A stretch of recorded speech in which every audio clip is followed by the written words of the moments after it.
నా జీవిత ఉత్తరార్ధంలో కొన్ని మహత్వపూర్ణమైన నిర్ణయాలు. కష్టసాధ్యమైన పెద్ద పరీక్షలలో ఉత్తీర్ణులైతేనే వ్యక్తి గొప్పదనం రాణిస్తుంది. సవాళ్లను స్వీకరించిన వాడే వీరుడు.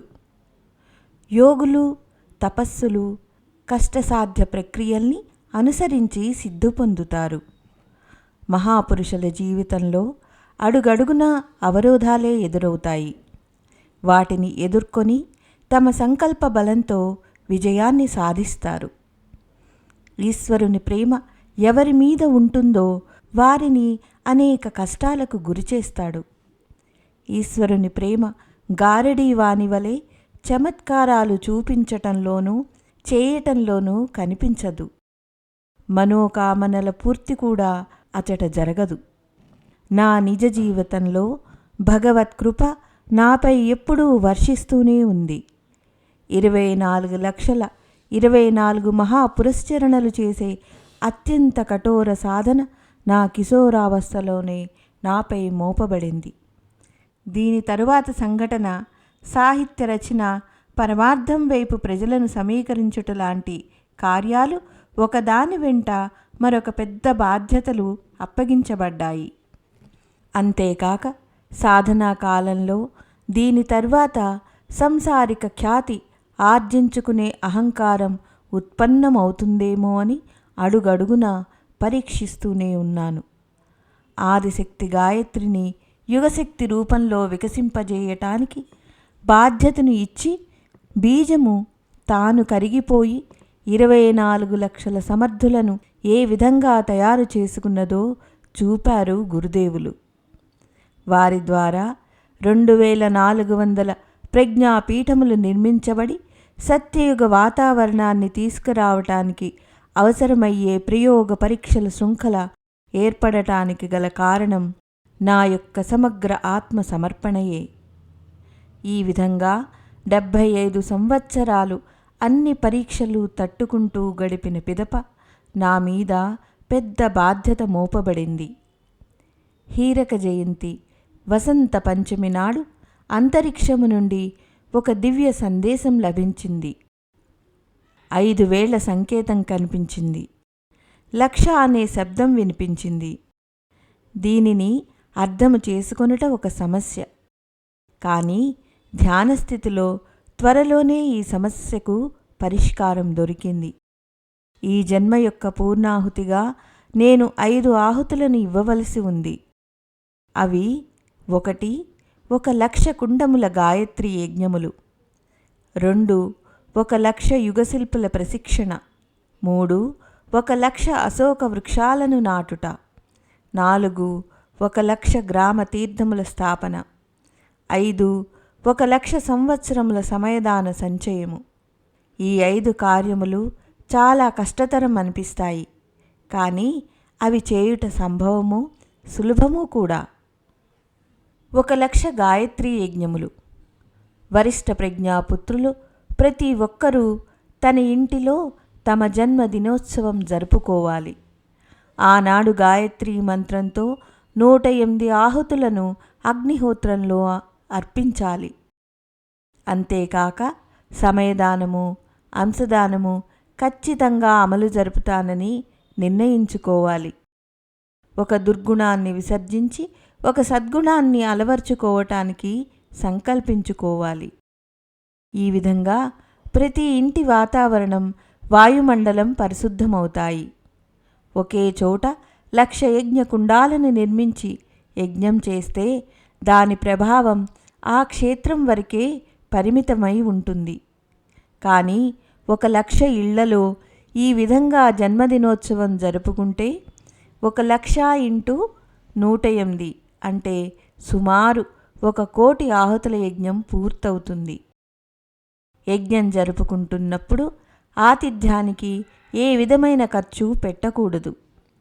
యుగసంధి కాలం క్రీస్తు శకం 2000 సంవత్సరం వరకు ఉన్నది. అంటే ఇంకా 13 సంవత్సరాలు ఉన్నది.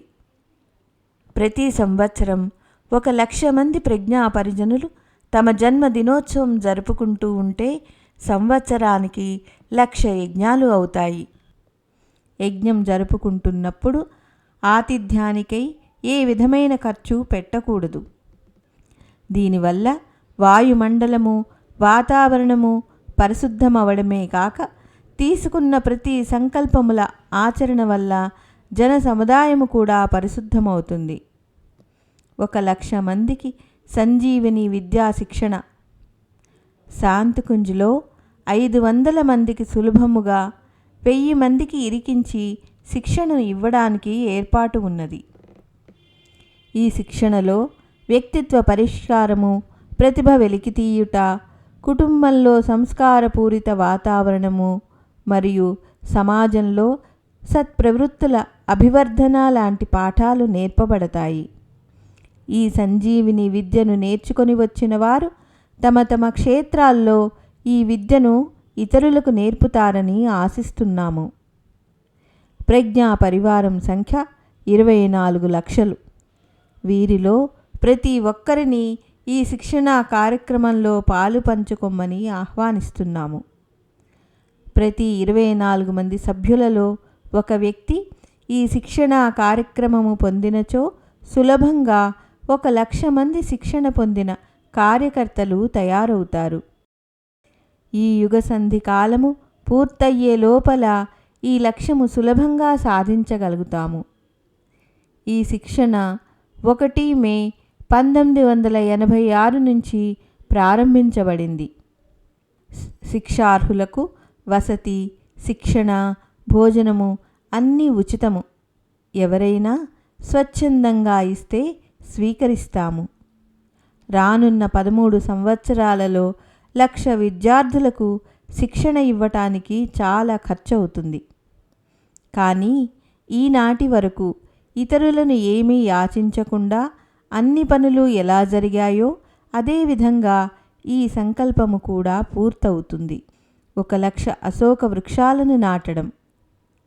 వృక్షారోపణ మాహాత్మ్యం అందరికీ తెలిసినదే. మేఘాల నుంచి వర్షం కురిపించుట, భూమి హరణాన్ని ఆపుట, భూమి సారాన్ని పెంచుట, ప్రాణవాయువు విస్తరణ, వాయు ప్రదూషణను అరికట్టుట, నిర్మాణాత్మక పదార్థాల తయారీ, నీడ, పక్షులు, ఇతర ప్రాణులకు ఆశ్రయము ఇచ్చుట, ఇంధనము లాంటి అనేక ఉపయోగాలు వృక్షాల వల్ల ఉన్నాయి. వృక్షాలలో అశోక వృక్షానికి విశిష్టత ఉన్నది. సీతాదేవికి అశోకవనంలోనే ఆశ్రయం లభించింది. హనుమంతుడు అశోక వృక్షాలలోనే విశ్రమించాడు. ఆయుర్వేదంలో స్త్రీ రోగాలకు ఇది ముఖ్య ఔషధం. పురుషులకు ఇది శక్తివర్ధకమైనది. సాధకులకు అశోక వృక్షము వలన మంచి ఫలితాలు లభిస్తాయి. 24 లక్షల కంటే ఎక్కువ పరిజనులు గల మన సంస్థ తలుచుకుంటే 1,00,000 అశోక వృక్షాలను నాటడం చాలా సులభం. 1,00,000 గ్రామ తీర్థాల స్థాపన. ఎక్కడ శ్రేష్టమైన కార్యములు జరుగుతాయో, ఆధునికమైన లేక ప్రాచీన పోకడలను చూసి ఆదర్శాలకు ప్రేరణ లభిస్తుందో అట్టి స్థానాలను తీర్థాలు అంటారు. ప్రతి తీర్థస్థలికి ఉన్న ఇతిహాసమును పరిశీలిస్తే సంయమనము, సేవ, ప్రేరణ కనిపిస్తుంది. ఈనాటి తీర్థాలు ఒకనాటి ఋషుల ఆశ్రమాలు, ఆరణ్యకాలు. అక్కడ పరమార్థమునకు సంబంధించిన కార్యకలాపాలు, నిత్య జీవితంలో వచ్చే సమస్యలకు పరిష్కార మార్గము చూపించబడేది. ఈనాటి తీర్థాలలో పవిత్రత లోపించి అవి పర్యటన కేంద్రాలుగా, వ్యాపార కేంద్రాలుగా మారిపోతున్నాయి. తీర్థాల ఆవశ్యకత ఈనాడు చాలా ఎక్కువ. ఈనాటి పరిస్థితులకు అనుగుణ్యంగా తీర్థ స్థాపన జరగాలి. మాతృభూమి యొక్క ప్రతి అణువు ఒక దేవత. 1,00,000 గ్రామ తీర్థములను స్థాపించుట యొక్క ముఖ్య ఉద్దేశ్యము గ్రామోత్థానము, గ్రామ సేవ, గ్రామ వికాసము. వికాస దిశలో చేసే ప్రయత్నాలను, పరిశ్రమను గ్రామదేవత పూజలాగా భావించాలి. గ్రామాలకు తీర్థ స్వరూపం ఇవ్వడానికే పాదయాత్ర చేస్తారు, లేక సైకిళ్ల మీద జట్లు జట్లుగా బయలుదేరుతారు. పసుపు బట్టలు ధరించి భుజానికి పసుపు సంచి తగిలించుకొని పరివ్రాజకులు తీర్థయాత్రకు బయలుదేరుతారు. వారం రోజుల నుంచి 1 నెల వరకు ఈ యాత్రా కార్యక్రమము ఉంటుంది. పొద్దున అల్పాహారం తీసుకొని ఈ జట్టు బయలుదేరుతుంది. దారిలో గోడల మీద సద్వాక్యలేఖనము చేస్తూ వెళతారు. అక్కడ పరిస్థితులకు అనుకూలమైన వాక్యాలు ముందే నిర్ణయించుకుంటారు. రాత్రి ఏ గ్రామంలో ఉండాలి అనేది నిర్ణయించుకుంటారు. అచట శంఖాలతోనూ గంటలతోనూ ఆ గ్రామాన్ని పరిభ్రమించి ఫలానా చోట గ్రామంలో భజన కార్యక్రమం జరుగుతుంది అని ప్రకటించాలి. అచట భజన కార్యక్రమంతో పాటు ప్రౌఢ శిక్షణ, బాల సంస్కారశాల, స్వచ్ఛత, కూరగాయల తోట, మిత వ్యయం, సహకారం, వృక్షారోపణ మహిమ చెప్తూ అందరూ కలిసి ఈ కార్యక్రమాలను ఎలా ఆచరించాలో తెలపాలి. వీలైన చోట ఉత్సాహవంతులైన వ్యక్తులను ఒక సమితిగా ఏర్పరిచి సమయదానము, అంశదానము ఇచ్చి ఈ సత్ప్రవృత్తులను గ్రామంలో అభివృద్ధి చేయటానికి ప్రేరణ ఇవ్వాలి. 2వ రోజు పొద్దున్నే గ్రామం యొక్క ఏకత, పవిత్రత యొక్క ప్రతీకగా అశోక వృక్షాలను నాటాలి. దేశంలో 7 లక్షల గ్రామాలు ఉన్నాయి. వాటిలో 1,00,000 గ్రామాలను ఎన్నుకొని ఈ కార్యక్రమాన్ని సవ్యంగా చేపట్టగలిగితే వాటి సత్ఫలితాలు త్వరలోనే చూడవచ్చును. 5వది 1,00,000 సంవత్సరాల సమయదానము. యుగ పరివర్తనకై అనేక విధాల కార్యక్రమాల రూపకల్పన గావించబడ్డాయి. దానికి తగిన మానవశక్తి కూడా కావాలి. కేవలం సాధనల వలన పని జరగదు. మానవులలో సత్ప్రవృత్తులు పెంపొందింపజేసి వారి త్యాగ భావన వల్ల ఇతరులకు ప్రేరణను ఇవ్వగల వ్యక్తులు ముందుకు రావాలి. వెలిగిన జ్యోతే ఇంకొక జ్యోతిని వెలిగించగలదు. వ్యక్తి సామాన్య జీవితం ఉన్నత ఆదర్శాలకు తన జీవితంలో స్థానం ఇవ్వగలిగితే, స్వార్థం వీడి స్వల్ప సమయం తన కుటుంబ అవసరములకు వినియోగించుకోగలిగితే మిగతా సమయాన్ని సమాజ సేవకు వినియోగించగలడు. ఈనాడు స్వార్థపరాయణత, సంకీర్ణత, క్షుద్రత మనిషిని పూర్తిగా ఆవరించాయి. 60 లక్షల మంది సన్యాస వేషధారులు ధర్మం పేరిట ఇళ్ళు వదిలి నిరుద్దేశ్యంగా తిరుగుతూ ఉన్నప్పుడు 24 లక్షల కంటే ఎక్కువ పరిజనులు గల మన సంస్థ నుండి 1,00,000 సంవత్సరముల సమయదానము ఇవ్వగలగటం అసంభవం కాదు. ఒక వ్యక్తి 2 గంటలు సమయదానం రోజు ఇస్తే సంవత్సరానికి 732 గంటలు అవుతాయి. 7 గంటలు ఒక రోజు అనుకుంటే అది 106 రోజులు ఒక సంవత్సరం అవుతుంది. ఈ సంకల్పం 20 సంవత్సరముల వయసులో తీసుకొని 70 సంవత్సరముల వయస్సు వరకు నిర్వహిస్తే మొత్తం మీద 5,300 రోజులు అవుతుంది. అంటే 14 సంవత్సరాలన్నమాట. ఇలాగా 1,00,000 సంవత్సరాల సమయదానం పూర్తి కావటానికి 7,143 మంది వ్యక్తులు ఇలాంటి సంకల్పం తీసుకొని లక్ష్యాన్ని పూర్తి చేసుకోవచ్చును. ఇంతేకాక ప్రజ్ఞా పరివారములోని అనేక మంది తమ పరిస్థితులలో వీలు చేసుకొని 1 సంవత్సరం నుండి 5 సంవత్సరాల కాలం ఇవ్వడానికి నిర్ణయించుకున్నారు. ఈ విధంగా 1,00,000 సంవత్సరాల సమయదానం కంటే చాలా ఎక్కువ సమయదానం వస్తుంది. పురుషుల వలె స్త్రీలు కూడా ఈ సమయదాన యజ్ఞంలో పాలు పంచుకొనవచ్చు. కార్యక్రమాలలో ప్రచారాత్మకత, రచనాత్మకత, సుధారాత్మకత అనే కార్యక్రమాలు వీలును బట్టి చేయవచ్చును.